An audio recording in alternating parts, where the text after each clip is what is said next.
मसीह खुदावंद के ज़िंदा और जलाली नाम में आप तमाम बहनों और भाइयों की सलामती हो।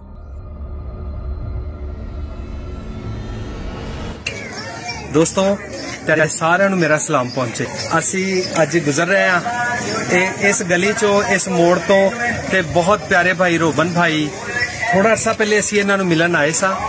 इन्हों उदो शुगर सी, बहुत सख्त बीमार सन, लेकिन मैडम अज बहुत चंगे ने और मेहनत कर रहे हैं। खुदावंद का शुक्र करने कि खुदावंद जिवें खुदावंद मेहनती लोगों ना प्यार करता है तो उवें खुदावंद ने सानू चुनिया कि असी भी अपने भैन भरावां नाल इंज प्यार करने ते खुदावंद की मोहब्बत वंडदे जाने। रोबन भाई लिए सारे दुआ करना। बहुत मेहनती, बहुत दिल वाले ने। ये छोटा जा बिजनेस कर रहे ने, दही भल्ले बच्चों को खवा रहे ने। और रोबन भाई है कि वाह वाह वाह, समोसे, क्या बात है, खुदा दी तारीफ कर रहे, बहुत सोहना।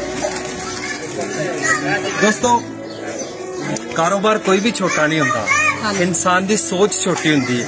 मदद करने वाला खुदा है। तो मैडम जरूर गिफ्ट करो रोबन भाई नू।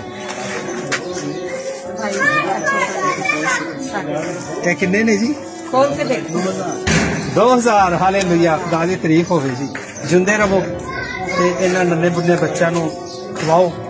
खुदा तुहाडे कारोबार च बहुत बरकत दे। किन्ने दिते ने जी? यस्सू ने। Hallelujah, thank you ji.